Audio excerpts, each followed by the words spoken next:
Magandang araw na naman mga kababayan dito sa Amerika, sa Pilipinas at iba't ibang panig ng mundo.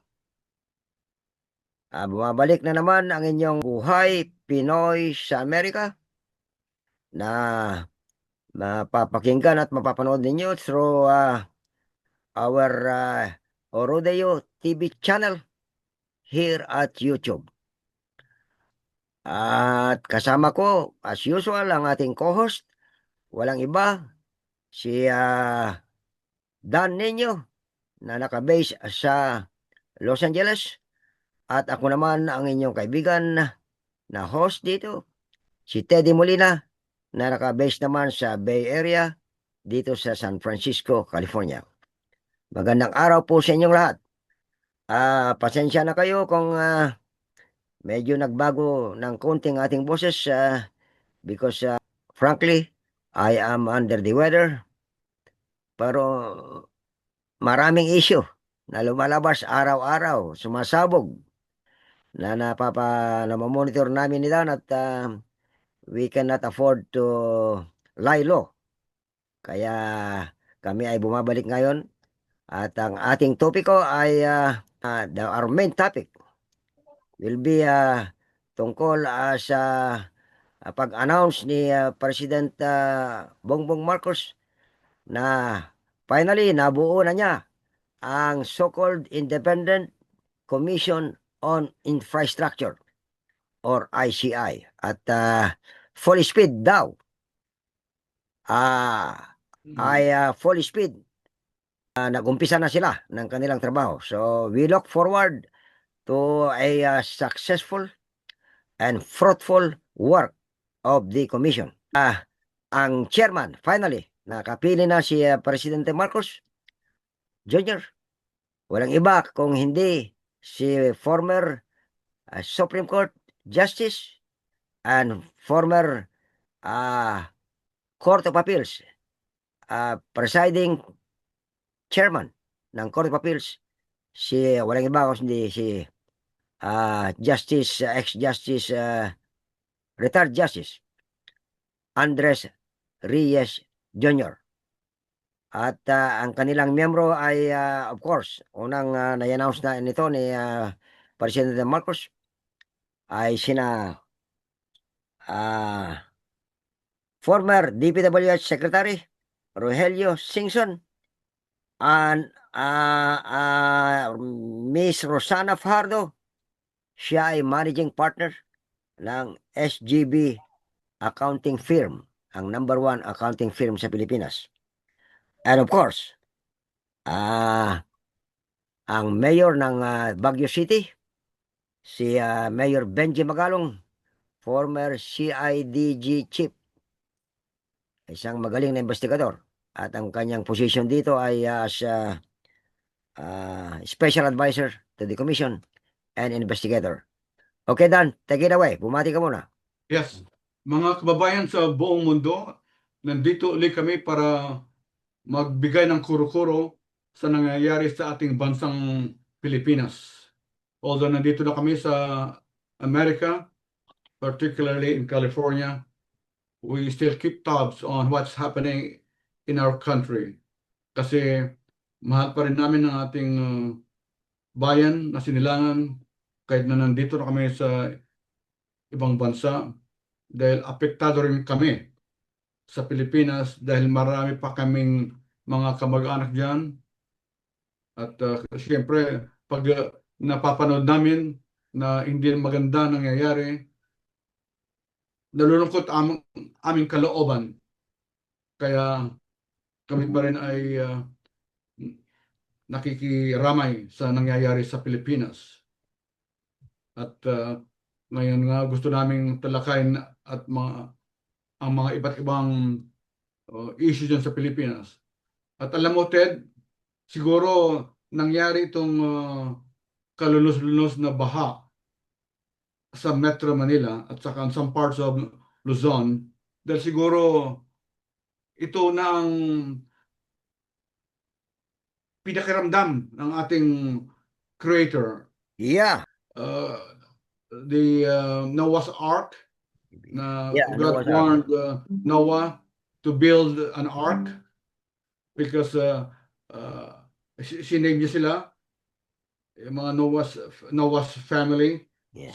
Siguro mayroon talagang katotohanan nito na it happened because it's from the from God's wrath.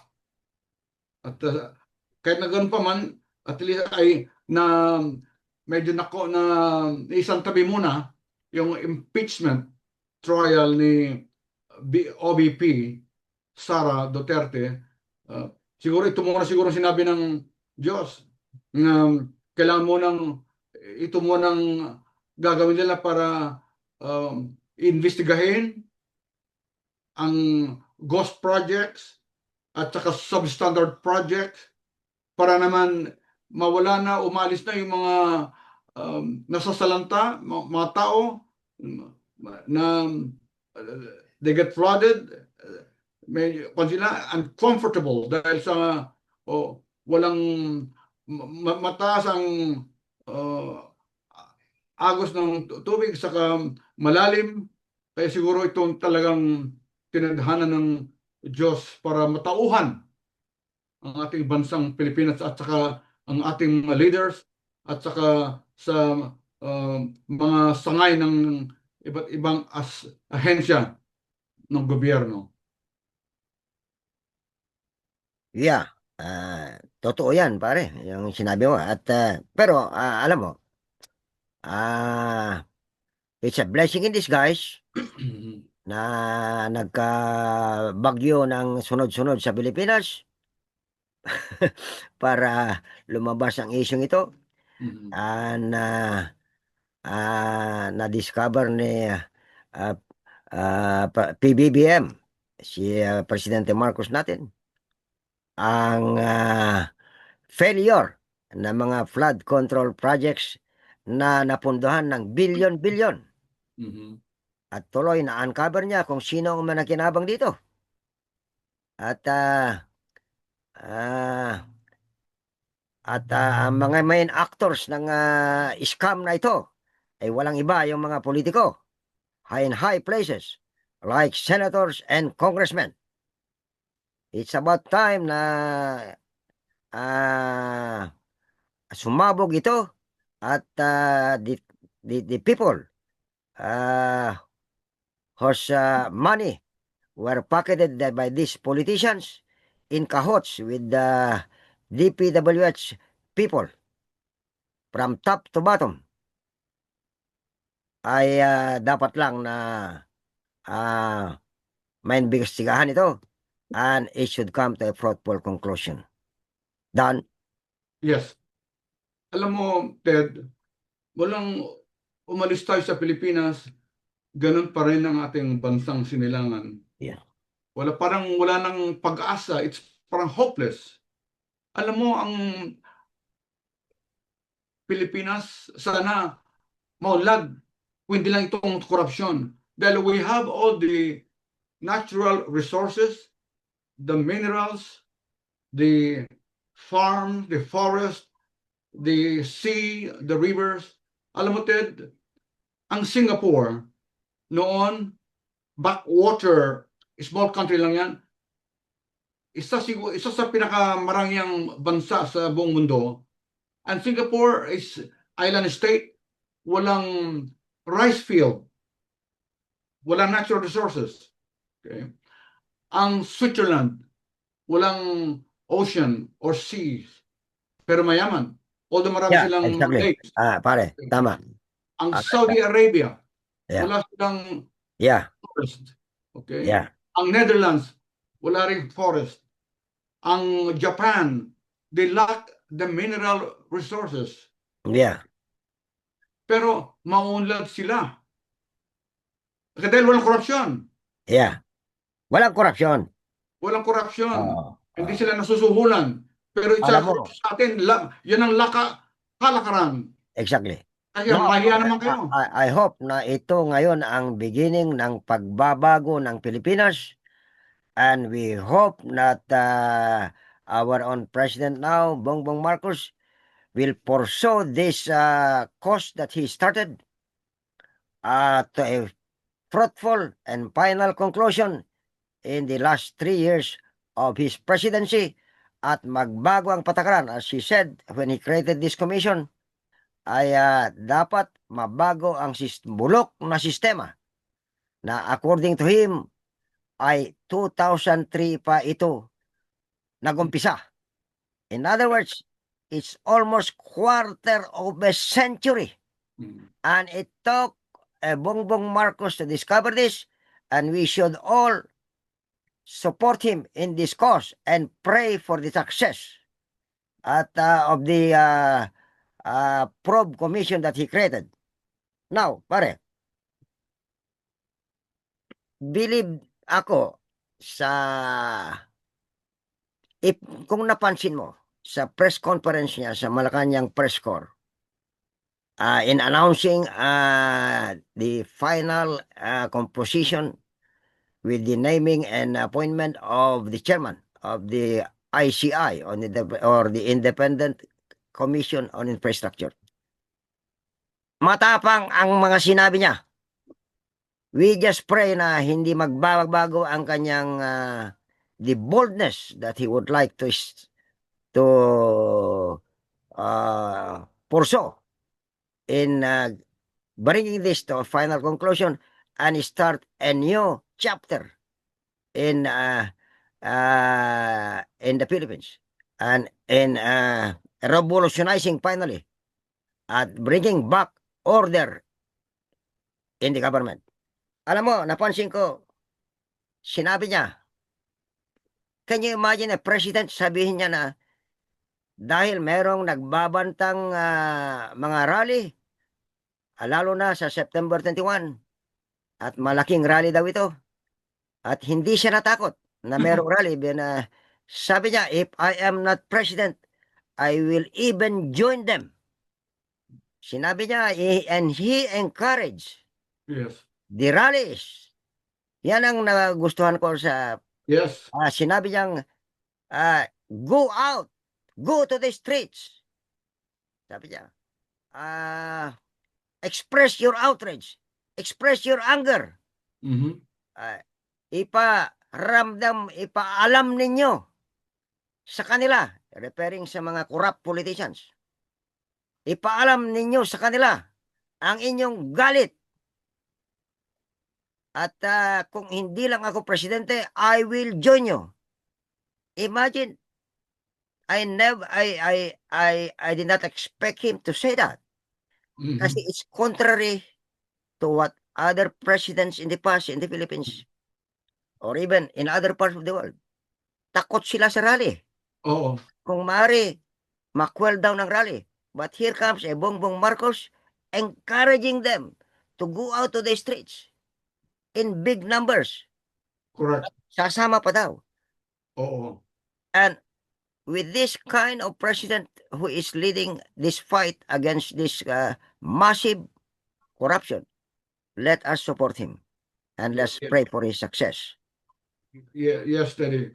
Although before Ted, I was not a fan of the Marcoses, pero ngayon ko lang nararamdaman yung kanyang adhikain na malinis ang ating pamahalaan at ng gobyerno dahil wala na, hindi na umasenso ang ating bayan. Kaya doon sa Singapore, Ted, mabalik ko, ang ginawa ni Lee Kuan Yew doon, if you read his book From the Third World to the First, yung ginawa niya, yung mga technocrats o yung mga cabinet secretaries, para hindi sila magkurakot, tinaasan ang sweldo nila.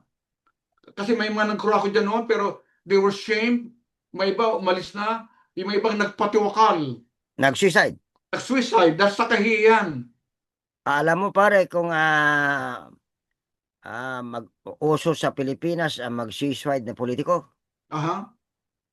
mawawalan tayo ng politiko. So what? Wala nang nagpapatakbo ng gobyerno natin.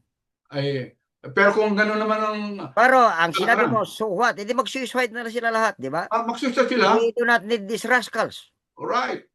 At alam mo, di ba, nakita ko sa social media, kung nakita ko, I don't know if you also watch it, si Art Atayde, ah, nagpunta sila nung nag-celebrate sila ng kanyang birthday. Oh my God. Nag-concern, nagyabang siya. Tinanong siya, magkano ang aming cheap doon sa kinain nila? 21,000 po, sabi nung waiter. Ngayon, ano ba kinain namin? Bakit napakalaki? Sabi niya. Ngayon, nagyabang siya. Inilabas yung makapal na pera na pesos. Kung gusto mo sa'yo na yan. Pero siyempre, binawi rin niya. So, that's a ostentatious display of arrogance, Yeah, and that's the fruit of corruption. fruit of corruption. Alam mo, Pero- pare, Mm. parang nararamdaman na rin ng mga politiko Mhm. ang galit ng taong bayan sa kanila. Na-monitor ko si Senator Alan Peter Cayetano Mm. calling for repentance among politicians, including himself. I'm Mag-repent sorry. sila. Oh, but repentance to me is not enough. Kailangan i-restitute nila yung ninakaw nila, ibalik sa gobyerno. Galit. Yeah.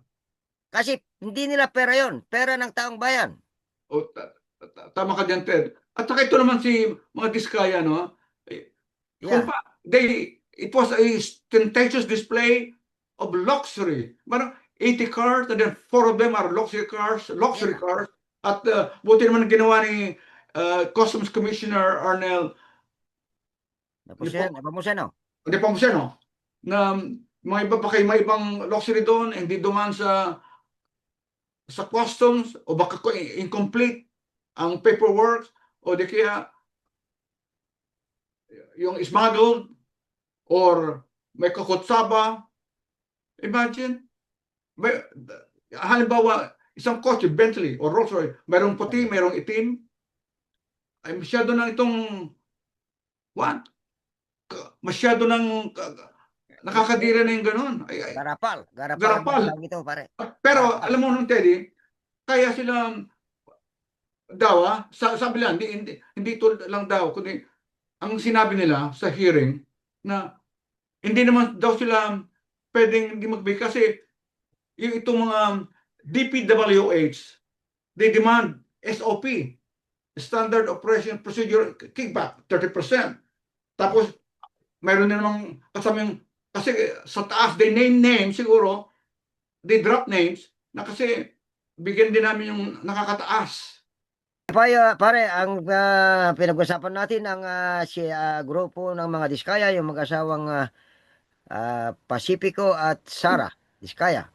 Sila ang number one na kumpanya, the favored group sa TPWH since the time of former President Duterte at hanggang ngayon. Now, kano ang total na cost ng projects nila mula Duterte time hanggang Marcos time? I think What? na-mention mo earlier yung the billions. Yeah, I of think it's pesos. 30 billion plus, pare. It's Imagine from 2016 to 2025 in 9 years, 30 billion plus worth of contracts. At ilan sa mga ito ay recorded according to DPWH record or no? From ghost project. record we gathered from I think the expose of President Marcos, and also bolstered by another report from gathered from the privileged speech of Senator Lacson, di ba? Oh yeah. They were the favored contractors. And several of these contracts, lalo na sa Davao, mga flood control lahat, ay joint venture nila sa what is that na yung pag-aari ng mga go? Bongo, Actually, it is in the name of Senator Christopher Lawrence Tesoro Go. Kaya CLTG Construction or CLTG Builders na pag-aari ng kanyang tatay. joint venture nila. Mhm. I think to the tune of billions din out of this figure that I quoted. Yeah. And ngayon, kumakanta na sila. Mhm. Ang problema, they are accused of selective amnesia. Puro, puro mga congressmen ang kinakanta. Walang Correct. kinakantang senador. Uh-huh. Pero merong kumanta naman sa investigation ng lower house at si Bryce Hernandez. Hernandez, yung assistant district engineer. 355 million. Galing daw yung pondo from Senator Jingo Estrada. So, galing sa gobyerno natin yon. At budget insertion niya yan. Of course, dinadeny ni Senator Jingo Estrada. Pero maraming detalye na Uh-huh. it's hard to believe ang denial President ni Jingo Estrada. So, anong take mo dyan, pare? Okay. Yung ang kanilang construction company sa Davao, Terry. Remember, I went to Davao and we went island hopping sa Samal Islands. Pagpunta namin sa Santa Ana Port,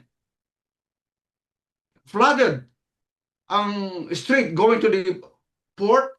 Tapos doon sa port mismo, putik-putik.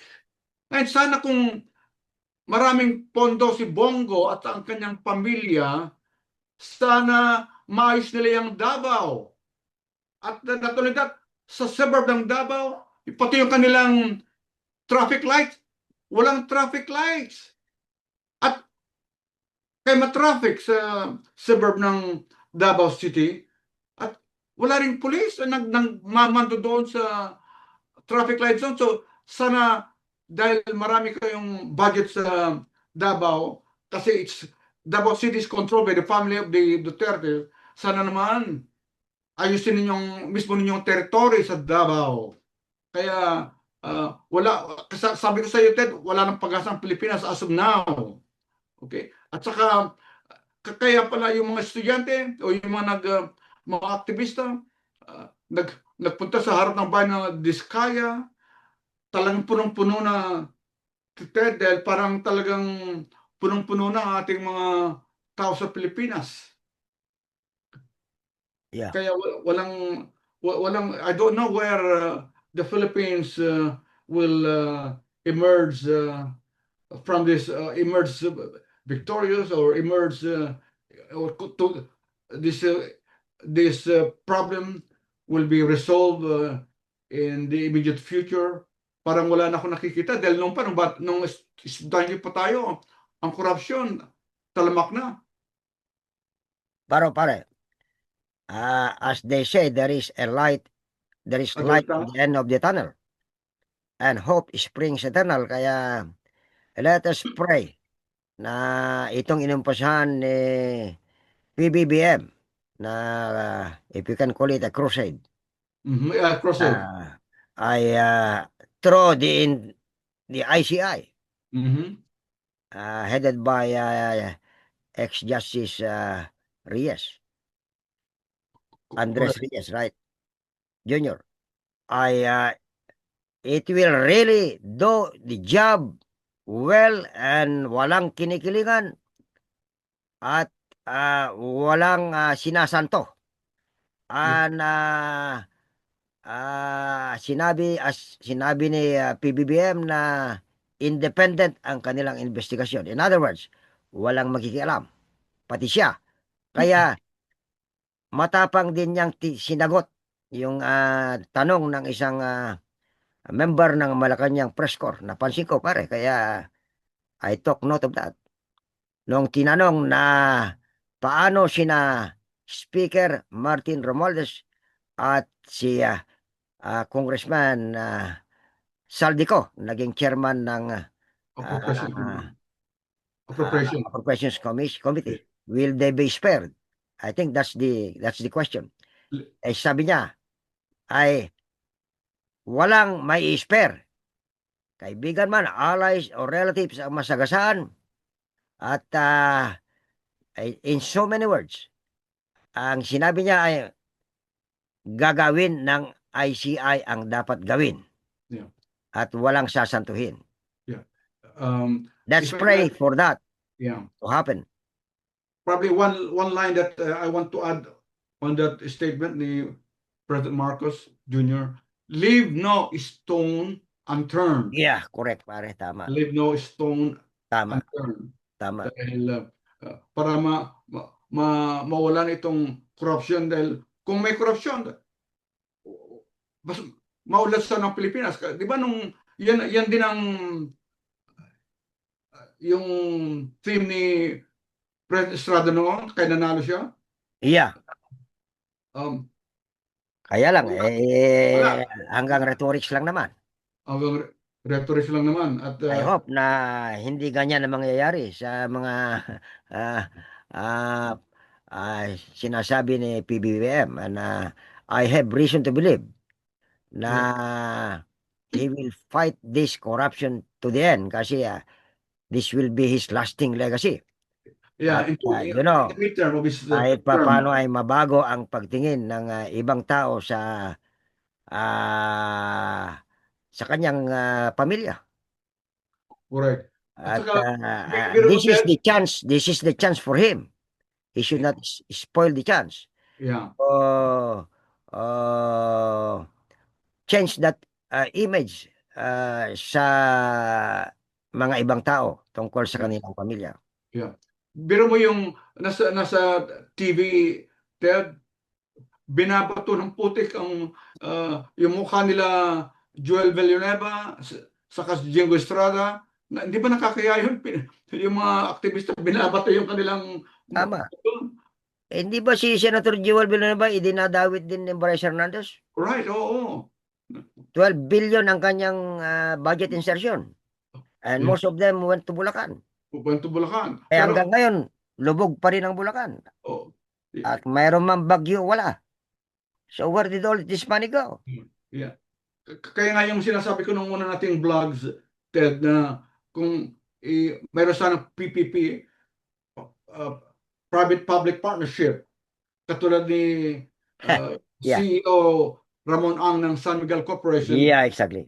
I think doon na lang siguro i-align or itap ang services ng San Miguel Corporation para wala na itong mga Yeah. contractors na inuuna nila yung kanilang Wala nang mga porsyento. ghost projects. Ghost projects. Wala nang mga substandard projects. Oh, talagang I don't know, but let the government of the Philippines look at that also. Magandang proposal natin yan. yeah. Include that, yung flood control project sa PPP. Meron tayong PPP. Right. Di ba nasimulan na ni Ramon ang Private-public partnership. Yeah, private-public partnership. Kaya at saka natatandaan mo, Ted, doon sa yung nagsalita na rin yung governor ng Misamis Oriental, si Governor Dolor. Yeah. Talagang hindi mo mahirap. Buti nasisigmura nila, no, yung mga ganyang kuan unsubstantiated wealth o yung unexplained wealth. Yeah. Na kinurakot itong mga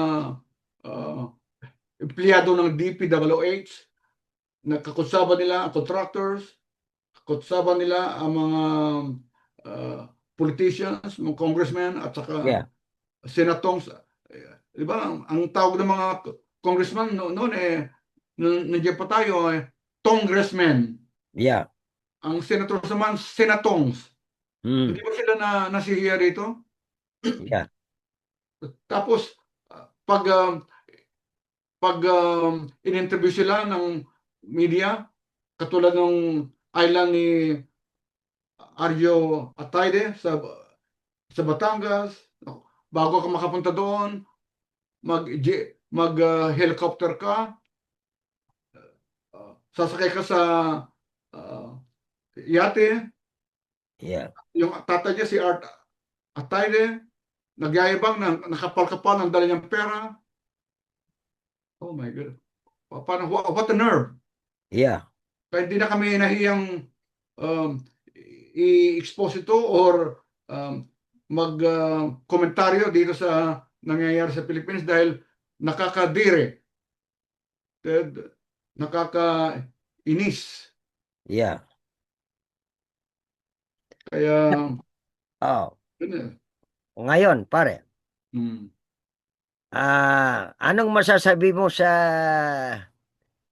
request ng mga diskaya Ay, na maging state witness at humihingi ng government protection for their security?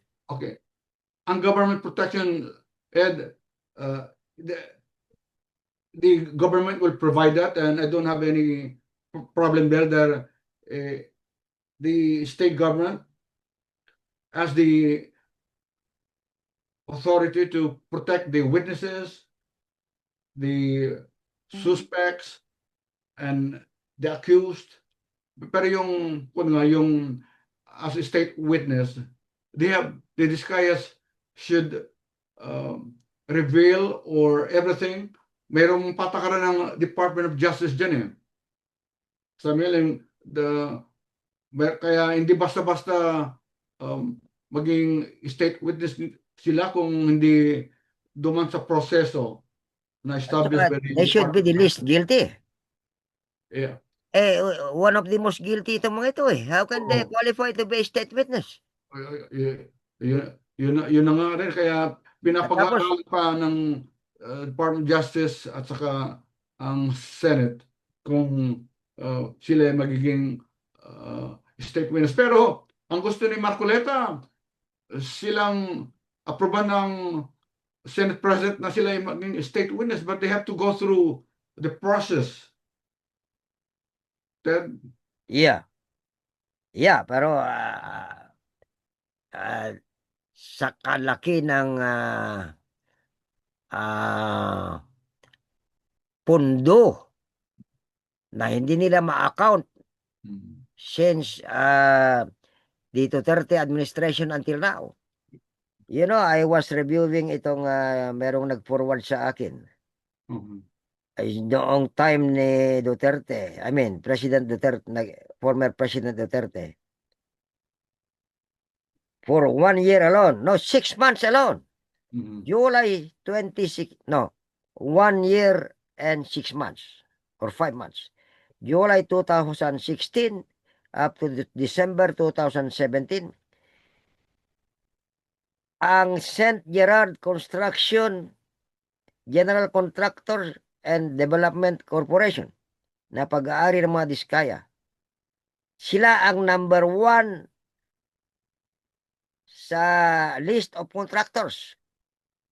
Sila ang pinakamalaki ang nakuha. 12,303,217,622.51. That's only for a period of 1 year and 5 months, July 2016 to 2017. Imagine that. And we're talking of 30 billion from PRR this time to PBBM's time. Na hindi pa natapos yung time ni PBBM. Mabuti na uncover na ito. Otherwise, mas maraming bilyones na naman na makukontrata kontrata ang mga ito. All because of their connivance, collusion, and connection sa mga senators at congressmen na naglalagay ng budget insertions. Diba? And so, how can they explain the request to turn as a state witness? Diba? Na nga. Kaya may kasabihan, mayroong joke going around, Ted, the sky is the limit. Diskaya. So, but mayroong twist yun. The sky is the limit.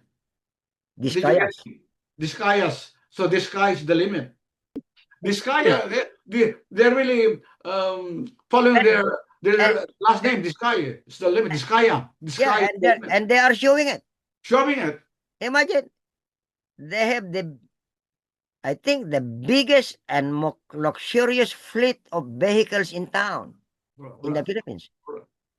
Right. At Ang mga yan ay yung mga malalaking artista sa Pilipinas lang ang nakita kong nagme-may-ari niyan. Sa Amerika, I mean. yeah, yeah, yeah. Jennifer Lopez, ah, Bruno ah, Mars, mga, and the others. Sila yeah. lang ang may Rolls Royce, Oo. Bentley, Mercedes-Benz. Pe- Wala na silang contentment pare. Eh, dalawa lang silang gumagamit yan. Oo nga. 40 vehicles. Pero, And then, 48 vehicles apat at lang ang Logger. kanilang anak, as they said. So, Yeah. talagang sobra. The sky is the limit. The sky Yes, the sky is the limit. for the Discayas. Yeah. Pero, wala mo, hindi. Sa palagay mo, nakakatulog sila, Ted? Hindi na, dahil takot daw sila sa kanilang buhay. Oo. And Baka that's why takot they're pa sa seeking inyo. security protection from the government. Pero alam mo, merong sagot si Senate President Soto last night. Na-monitor ko kagabi. Kasi Oo, meron silang debate kagabi. Okay. Kadebate niya si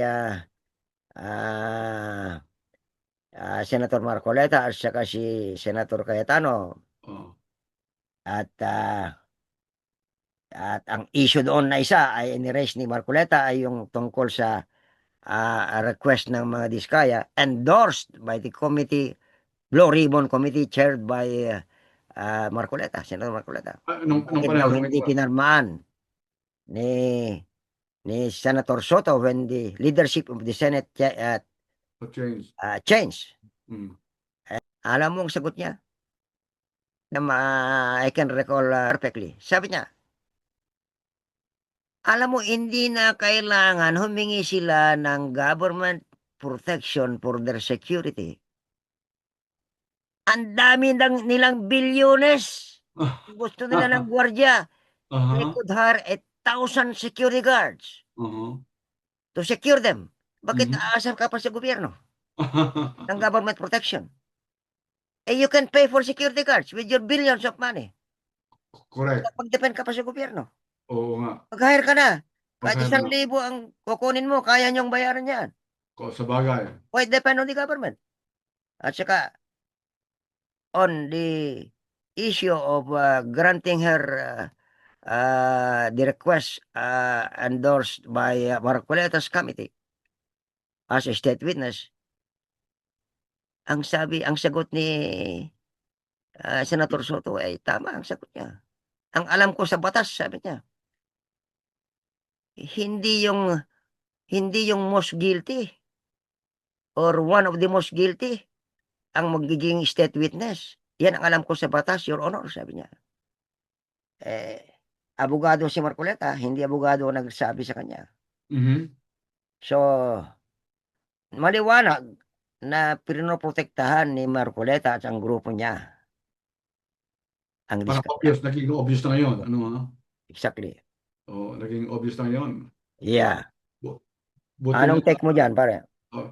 Ay, tama ka. Alam mo, nagmamagaling si Marcoleta, bisa nag-iinsulto pa, kaya hindi ko lang, dahil siguro nainis siya or nawalan siya ng awesome power as chairman of the Exactly. committee. Kaya nagnangak siya. Yan ang repercussion ng isang nawalan ng awesome power. Kaya gano'n, kung meron siyang pwedeng ilaban or magreklamo, yun ang kanyang psychology yun eh. Kaya gano'n ang kanyang ngayon, asal, nagdadadakdak na.